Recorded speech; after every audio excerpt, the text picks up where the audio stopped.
Goed, ons is vanoggend in die 4de gedeelte wat gaan oor Christen ateïs. En as julle nou gewonder het, dit is Christen is iemand wat glo dat God bestaan, selfs dat Jesus Christus die seun van God is. En ateïs is iemand wat sê dat God glad nie bestaan nie en ook leef asof God nie bestaan nie. En dan is daar nou hierdie geweldige kombinasie van mense wat sê dat hulle glo in God en dat hulle self sal sê dat Jesus die seun van God is, maar dat hulle lewe asof God nie bestaan nie. So die eerste week het ons gepraat oor die feit dat mense sê dat hulle glo in God, maar hulle ken hom nie, hulle weet nie regtig wie God is nie. In die tweede week het ons gepraat oor die feit dat mense sê dat hulle glo in God, maar hulle vrees hom nie, met ander woorde daar's nie 'n heilige respek vir wie God is nie. En dan verlede week het ons gepraat oor mense wat glo dat God bestaan, maar hulle wil nie oorboord gaan nie. Hulle wil nou nie Jesus freaks wees nie, hulle wil nie die hele tyd met die Bybel onder die arm loop nie, maar dat ons ook 'n verantwoordelikheid het as kinders van God om te kan leef en te kan uitdra en mense te kan beïnvloed in die manier hoe hulle lewe en dat ons ook mense kan kry om nader aan God te beweeg. Vanoggend gaan dit oor vertroue. Dat mense glo dat God bestaan, maar hulle vertrou hom nie 100% nie. Hulle vertrou hom nie met alles wat hulle in lewe is nie. En wie van julle hou daarvan om in beheer te wees? Kom. En as jy die begeerte het om jou maatjie se arm op te steek, dan is dit seker jy, hè? Wat graag in beheer wil wees. Daar's sekere goed in ons lewe wat ons die heeltyd oor beheer wil uitoefen. En wat ons sukkel baie keer om God te vertrou met alles wat in ons lewens gebeur. En dan lees ons 'n gedeelte in Deuteronomium hoofstuk 9 vers 23. Dit is waar God met Israel praat voordat hulle die land kan inneem, die beloofde land wat hy vir hulle gegee is. Net voordat hulle dit wil inneem, dan sê God vir hulle daar is sekere goed wat hy wil by hulle tuis bring, die feit dat hy die een is wat hierdie land aan hulle gegee het. Nie omdat hulle so goed is nie, maar omdat hy goed is. Omdat hy 'n belofte gemaak het en dit is nou wat hy vir sy volk gaan gee. Maar dan lees ons in vers 23, daar staan, toe die Here julle by Kades Barnea af weggestuur het, het hy vir julle gesê, trek op en neem die land wat ek vir julle gegee het in besit. Maar julle het in opstand gekom teen die bevel van die Here julle God. En dan sê hy, julle het hom nie vertrou nie en julle het hom nie gehoorsaam nie. God gee aan hierdie mense dit wat hy beloof het. Maar dan kom hy in dieselfde asem en hy kom sê, julle het God nie vertrou nie en julle was ook nie gehoorsaam aan hom nie. Met ander woorde, daar's hierdie idee van dat ons God op 'n sekere manier vertrou, maar dan is daar tog dele in ons lewens wat ons eerder self beheer oor wil neem. Ons wil in beheer wees. Die mense wat by die huis sit, soos ek het altyd die remote, né? Want ek bepaal wat kyk ons, né? En dan baie keer dan sê my vroutjie, ag, is daar nie ietsie anders wat ons kan kyk nie, soos binnelanders of sulke goed nie? Want dis gewoonlik net op sportkanaal, okay? En hierdie naweek is 'n wonderlike naweek, né? Want dis net sport, né? En dis fantasties. En so wil ons die hele tyd goeders in ons lewe hê wat ons in beheer is. So, dan is daar die mense wat sê, jy weet, as iemand vra, hoorie, so kan ons gaan uit eet, jy is altyd die een wat bepaal waarheen jy gaan. Okay? En dan is daar daardie ongelooflike mense wat ons so waardeer in ons lewens, wat vir ons die hele tyd wil sê, ry so, jy ry te vinnig, jy het nie eens 'n GPS nodig nie. nee, want die persoon sal vir jou baie mooi laat verstaan waarheen jy moet gaan. En ons mans, nee, ons hou mos daarvan om te stop en te vra waarheen ons moet gaan, nee? Nee, ons het 'n kaart in ons kop, ons weet waar's noord, suid, oos en wes. So as die son die kant sit, dan weet ons moet die kant toe gaan. En ons sal vir ure rondry totdat jy uiteindelik na jou vrou luister en sê, okay, kom ons stop en ons vra nou maar vir iemand waar die plek is waarheen ons wil gaan. Ons wil in beheer wees van ons lewens. En daar's 'n baie mooi vers wat daar's 'n vertaling wat vanoggend uitgekom het. Hy sal nou nie op die skerm wees nie. Dit klink so. Spreuke hoofstuk 3 vers 5 tot 6. Vertrou gedeeltelik op die Here en maak staat op jou eie insigte. Ken hom in sommige van wat jy doen en jy sal jouself die regte pad laat loop. Klink nie reg nie, nee? Want dit is nie reg nie. En tog is dit baie keer hoe ons lewens lei. In die feit dat ons glo in God en ons vertrou hom, maar daar's sekere goed in ons lewe wat ons eerder vir onsself wil hê, wat ons eerder self wil hanteer, wat ons in beheer wil wees, want ons voel baie keer dat as ons dit alles oorgee, kan ons regtig waar God vertrou. Ons sal hom 'n uur op Sondag gee, maar die res van die naweek is onsin. Ons sal hom 5 minute in die oggend kan gee, maar moenie vir my sê hoe ek my geld moet spandeer nie. Ons sal hom vertrou dat hy ons kan verlos en ons red en ons reinig van ons sonde, maar wanneer dit by ons kinders kom, dan wil ons eerder self bepaal. Ons wil weet wat in ons kinders se toekoms gaan gebeur. Ons wil weet dat ons in beheer is van alles. Daar is soveel goed wat God vir ons wil gee en wat hy wil hê ons moet ervaar en wat hy wil hê ons moet beleef in ons lewe. Maar dit gaan beteken dat ons lewens aan God totaal moet vertrou. Dat ons alles moet oorgee wat ons het. Selfs daardie klein goedjies wat ons dink God nie in belang stel nie. En dit gaan nie net oor die manier hoe ons leef nie, dit gaan ook baie keer oor die manier hoe ons dink. Dat ons weet dat God ander mense en wonderwerke in ander mense se lewens kan doen, maar wanneer dit by myself kom, en ek moet vir julle sê, dit is iets waarmee ek worstel, is dat jy hoor altyd 'n getuienis van iemand anders, van hoe wonderlik God in hulle lewens gewerk het en die verskil wat hy in hulle lewens gemaak het, en dan dink ek by myself, maar dit kan met ander mense gebeur, maar dit kan nie met my gebeur nie. Of ons dink dat as ons die Here vra vir iets, dit gebeur altyd net met ander mense, né? Ons sê altyd dit gebeur in flieks en in ander mense se lewens. En baie keer dan dink ons by onsself, maar dis asof God besluit, maar daai ou is spesiaal of daai vrou is spesiaal, maar wat ons dink in ons koppe is baie keer die idee van dat God kan dit vir ander mense doen, maar hy kan dit nie vir my doen nie. Dat ons glo in God, maar ons weet nie of ons hom heeltemal kan vertrou nie. Daar's 'n fotootjie, ek dink hy's daar op die skerm, né? Daar is hy. Ken julle daai ou? Ek ook nie, moenie worry nie. Okay.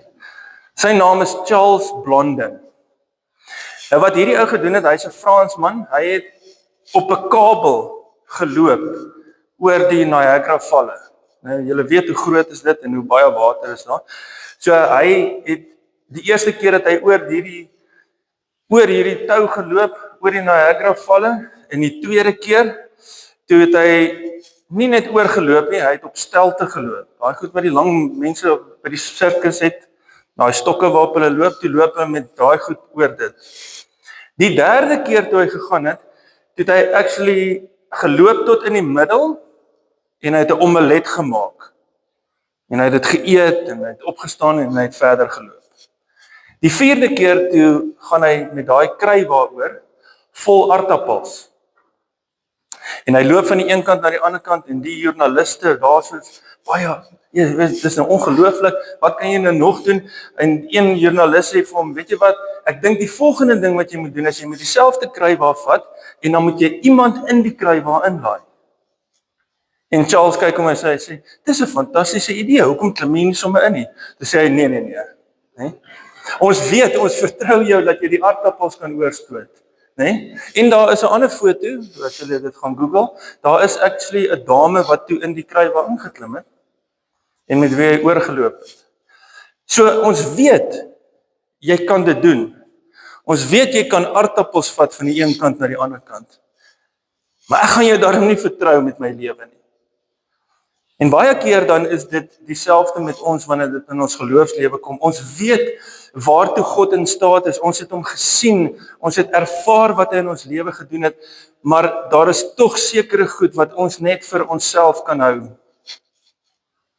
Wat ons God nie ten volle kan vertrou nie. En as jy op daai plek is in jou lewe, en as jy sukkel met om God ten volle te vertrou, dan hoef jy nie alleen te wees nie. Want daar is 'n gedeelte in Markus hoofstuk 9 vers 22. Dit is 'n pa wat sy seun na Jesus toe gebring het. En die gedeelte van waaroor dit gaan is dat die seun het 'n demoon in hom gehad, en die pa het eintlik die seun na die disippels toe gebring, en hulle kon nie van die demoon ontslaa raak nie. En Jesus was dan 'n bietjie gefrustreerd, want hy het vir sy disippels gewys wat om te doen. Hulle was deel van Jesus se lewens, of van sy lewe. En dan lees ons in Markus 9 vers 22, dan staan daar, dan sê die pa, as u tog miskien iets daaraan kan doen, kry ons jammer en help ons. En dan sê Jesus vir hom, as u iets kan doen. Hy sê, ek is die skepper van die hemel en aarde, en jy vra vir my, as dit vir my moontlik is. As ek dit kan doen, help ons. En dan sê Jesus, hy sê, vir die een wat glo, kan alles. Vir die een wat glo, kan alles gebeur. En dan sê die pa, en hierdie woorde moet ons mooi hoor, hy sê, ek glo, roep die seun se pa dadelik uit. En dan sê hy, help my in my ongeloof. Here, ek glo dat U in staat is om alles, maar daar is 'n deel in my lewe, daar is 'n ding in my kop wat vir my baie keer sê, maar kan ek God ten volle vertrou?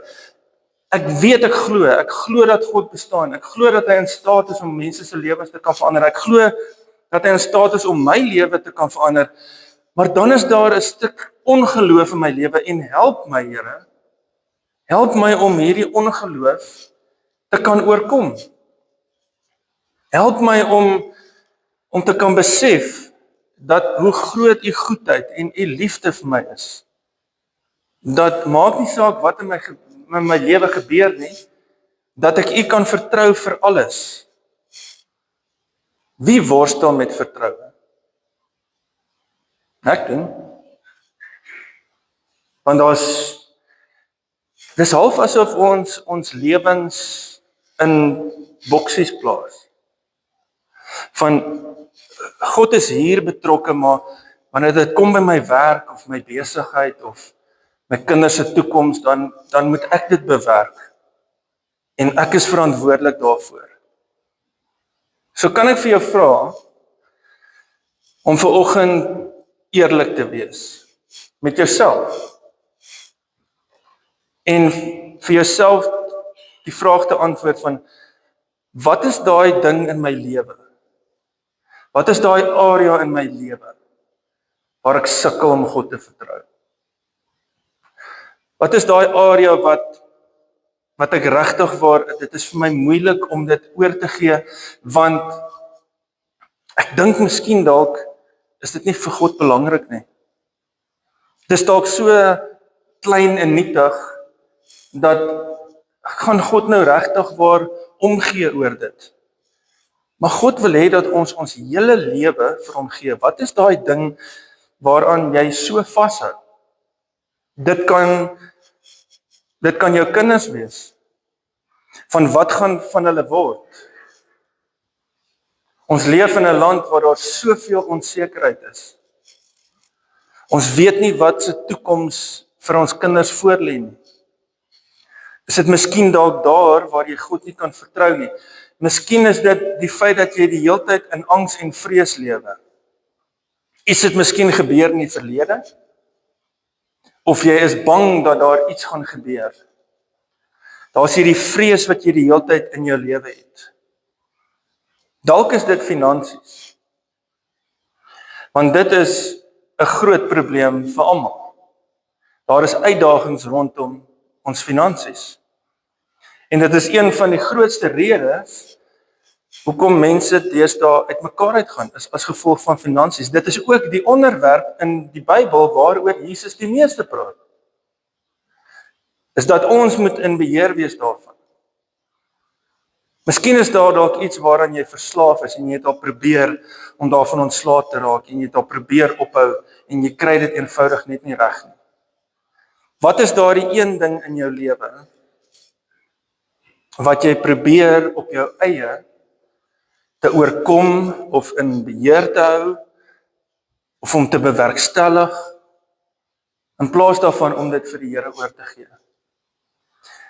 Want die woord van God sê vir ons dat ons sal die waarheid ken en die waarheid sal ons vrymaak. En wat mense nie verstaan nie, is dat daai waarheid is nie iets nie. Daai waarheid is 'n persoon. En daai persoon is Jesus Christus. En wanneer ons hom ken, en wanneer hy deel is van ons lewe, dan verander goed in ons lewe. Dan kan ons goed oorgee. Dan kan ons hom meer vertrou. Dan kan ons weet, hy is die een wat ons liefhet. Die vraag is, hoe ontwikkel ons hierdie vertroue? En hier is hoe dit regtig klink. Spreuke 3 vers 5 tot 6 sê, vertrou volkome op die Here en moenie op jou eie insig te staat maak nie. Ken hom in alles wat jy doen en hy sal jou die regte pad laat loop. Ken God. Daardie woordjie, ken, in Hebreëus is yada. Dit beteken om te ken, om jouself te kan onderwerp deur waarneming, deur terugdink en deur ervaring. Dit beteken om iemand te leer ken deur te kyk na wat daardie persoon doen, om terug te dink aan wat daardie persoon in jou lewe gedoen het en om te kan ervaar die invloed wat daardie persoon op jou lewe gehad het. Om te kan waarneem wat God alreeds in jou lewe gedoen het. Om te kan terugdink aan al die goeie goed wat hy vir jou gedoen het. As daar 'n tyd is in jou lewe waar jy die liefde en die genade van God nodig gehad het, miskien het jy iemand verloor wat naby aan jou was, en dat in daardie moment kon jy ervaar dat God in jou lewe is, dat hy sy vrede vir jou gee, dat jy daardeur kon gaan, dat jy waarneem wat God in jou lewe kan doen, en dat jy kan ervaar wie hy is, dat ons God ten volle kan vertrou, en hierdie ken, het niks met jou kop te doen. Dis nie 'n intellektuele kennis nie, dis nie soos om te sê maar 2 + 2 is 4 nie, want dit weet ons almal. Okay? So dis nie intellektueel nie, dit is eintlik hierdie selfde woord word gebruik in Genesis, waar daar gesê word dat Adam het Eva geken en sy het 'n kind in die wêreld gebring. Dit het niks met seksualiteit te doen nie.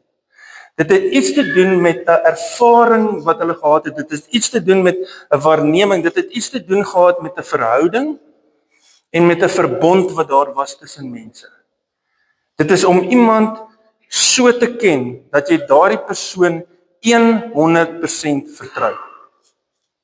As gevolg van dit wat die persoon in die verlede gedoen het, wat hy nou doen en die ervaring wat ons gehad het. Dat ons kan weet dat God vir ons sê dat hy ons nooit alleen los nie. Dat ons hom kan vertrou met alles wat in ons lewe is. En dat die foute wat ons gemaak het in die verlede en die kort paaie wat ons gevat het. En al die verkeerde afdraaikies wat ons gemaak het. Dat hierdie gedeelte vir ons sê, ten spyte van alles wat jy self probeer het, kan God dit reguit maak en jou seën en vir jou die lewe gee en jy kan hom vertrou met alles wat in jou is. My probleem is, een van dit, baie, is om mense te vertrou. In die sin van, dat as ek wil hê, dat iemand by die werk moet sekere goed doen, vergeet die werk. So, 'n hele ruk terug, het ek 'n operasie gehad, toe was ek heel buite aksie, en nou lê ek net daar op die bank. Nou eerstens, nou voel ek heeltemal nutteloos, want jy kan niks doen nie, en die pyn is te veel. Nou moet my vrou kos maak. Dis my werk. Ek hou daarvan, want dit trek my aandag af van alles wat gebeur en gee vir my 'n oomblik net vir myself. Nou moet sy donderdag aande is pasta aand.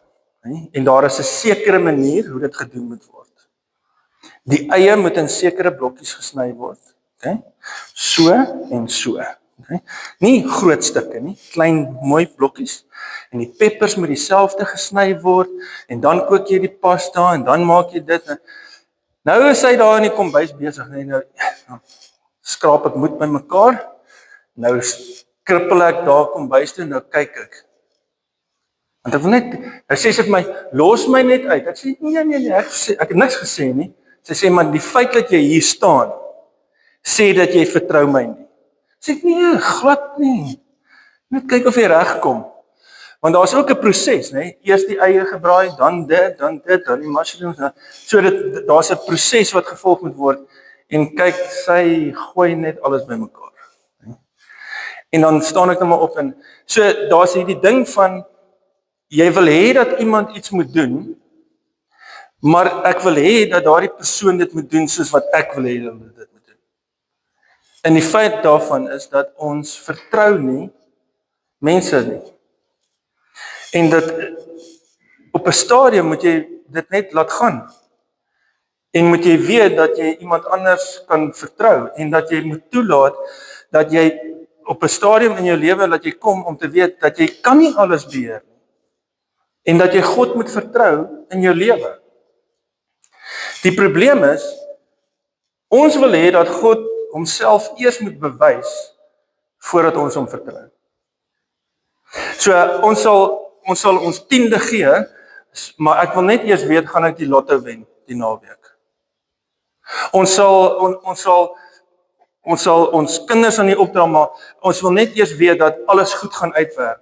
Ek sal eerlik wees met die mense in my lewe, ek sal eerlik wees met my man of my vrou, as ek iets verkeerd gedoen het, maar ek wil net eers weet, dat dit nie my verhouding gaan beskadig nie. Ons wil eers hê dat God homself moet bewys, sodat ons hom kan vertrou. En God sê vir ons, hy wil hê dat ons hom moet vertrou, sodat hy homself kan bewys. Sodat hy iets in ons lewe kan doen. Hebreërs 11 vers 1 sê, geloof is om seker te wees van die dinge wat ons hoop, om oortuig te wees van die dinge wat ons nie kan sien nie. Dit begin by geloof. Dat ons God moet glo vir wie hy is, dat ons God moet vertrou met alles in ons lewe, dat ons geloof in God moet stel om te weet dat hy alles ten goeie laat meewerk vir die mense wat geroep is en wat hy gekies het. Want dit is hoe groot God is. Geloof is eerste. Dat ons God moet kan vertrou vir alles. Dat ons, maak nie saak wat in ons lewe gebeur nie. Ons leef in 'n baie angstige tyd. In ons beroep, in my beroep is dit, daar's soveel onsekerheid oor wat gaan gebeur. Daar's soveel onsekerheid oor die toekoms en ek probeer elke dag om te sê, Here, maar ek vertrou U, maar dan 5 minute later dan oorval die angstigheid jou. Want wat gaan gebeur? Wat gebeur as ons werk verloor of as daar nie meer 'n inkomste is nie en dat ek myself kort moet herinner dat ek moet op 'n plek kom om te sê maar Here, wys vir my die goed wat ek kan verander. En help my om dit te kan verander. En wys my die goed waaroor ek geen beheer het nie. Wat ek vir U moet gee. En wys vir my die verskil tussen die twee. Want ons probeer baie keer, of ek probeer baie keer om dinge te beheer waaroor ek eintlik geen beheer het. Maar dat ek moet weet dat as ek my lewe vir die Here gee en ek doen alles wat ek moontlik kan doen, dat ek God kan vertrou vir die res. En dit is nie so maklik. Dit is nie so maklik dat ons net alles kan oorgee nie. Dat ons alles net vir die Here kan gee en dat ons sy liefde kan ervaar en sy goedheid, want dit is wat gebeur wanneer ons lewe aan hom oorgee, is dat hy wys vir ons hoe goed hy is, hy wys vir ons hoe hy ons liefhet en hy wys vir ons dat ons hom kan vertrou. In Psalm 100 dan skryf Dawid die volgende, hy sê, erken dat die Here God is. Hy het ons gemaak en ons is syne. Ons is sy volk, ons is sy kudde. Gaan sy poorte binne met dankliedere, sy tempel met lofsange, dank hom, prys sy naam, want die Here is goed, aan sy liefde is daar geen einde nie, en sy trou duur van geslag tot geslag. Wanneer die psalmdigter hierdie gedeelte skryf, daar is een keer 'n jaar wat die skape deur die poorte ingegaan het. En dit is wanneer hulle geoffer word. En dan sê hy, ons is God se skape. En wat dit van ons vra is dat ons lewens aan God moet offer. Dat ons 'n lewe moet leef, dat ons alles wat ons het, alles wie ons is, vir God gee. Ons het gepraat oor Christen ateës, oor hierdie laaste 4 weke. Hoe verbreek ons dit? Hoe word ons mense wat God vertrou met ons lewens? Hoe word ons mense wat ander kan lei na Christus toe? Wat kan oorboord gaan soms om 'n invloed te hê in ander mense se lewens? Hoe word ons mense wat God ken? Hoe word ons mense wat God ten volle in ons lewens wil toelaat, wat 'n respek en 'n agting het vir God? En dan sê hy, die manier hoe ons dit doen, is dat ons God loof en prys vir wie hy is. Dat ons in God se teenwoordigheid ingaan met dankbaarheid. Ons is so maklik om vir God te vra om goed vir ons te doen. Maar die psalmskrywer sê vir ons, waar jou verhouding met God begin, is nie wat hy vir jou gee nie. Moenie val vir daai mense wat buitekant staan en sê dat God vir jou alles wil gee wat jy wil hê nie. Dit werk nie so nie. Hulle sê dit, want as hulle dit nie sê nie, gaan hulle nie meer geld kry nie. God wil deel wees van ons lewens, maar waar dit begin, is dat ons hom dank en loof vir wie hy is. Dat ons dankbaar is vir wat hy in ons lewens doen. Dat ons hom loof dat hy sy seun vir ons gegee het, om ons vry te maak. Dat ons hom loof dat hy ons sondes vergewe het, deur dit wat Jesus Christus gedoen het. Dat ons hom loof dat hy ons Vader is, dat hy ons beskermer is, dat hy vir ons omgee. En al gebeur daar slegte goed in ons lewe, dat ons hom kan vertrou, dat hy met ons sal wees, dat hy ons sal help, dat hy ons sal lei, dat hy ons sal dra deur alles waardeur ons moet gaan. Dat ons hom kan vertrou vir ons hele lewe. So, jou huiswerk vir die week, of vir die volgende 2 dae, is dit. Wat is daardie ding? Wat is daardie area in jou lewe, waar jy God nog nie ten volle vertrou nie? En dat jy in die volgende 2 dae dit voor die Here sal bring. En dat jy hom sal vra, dat hy jou sal help om dit waaraan jy so vashou. Want baie keer die goed waaraan ons vashou, gee vir ons purpose. Dit gee vir ons 'n doel in ons lewe, want ons het iets om oor te worry. Ons het iets om te doen. Wat is daardie ding waaraan jy so vashou, wat miskien dalk staan tussen jou en God om 'n beter verhouding met hom te hê? En dat jy daai iets voor Jesus se voete sal kom lê en vir hom sal sê, Here, ook in hierdie area van my lewe, help my om U te kan vertrou. Here ons God, ons dank U, Here, dat U 'n liefdevolle God en Vader is. Iemand wat so lief is vir ons dat U U seun vir ons gegee het. En vanoggend is dit my gebed, Here, dat wanneer ons na ons lewens kyk, daardie area in ons lewe, daai iets waaraan ons so vashou, dat ons dit voor U sal kom lê vanoggend en sal vra dat U ook daar beheer sal neem in ons lewens. Dat ons U ten volle sal vertrou. Dat ons weet dat U goedheid en U liefde vir ons kom deur dit wat Jesus Christus gedoen het. Ek bid, Here, vir hierdie gemeente. Ek bid, Here, dat U hulle sal seën en dat U hulle sal beskerm en dat hulle ook sal ervaar die goedheid en die liefde van God ons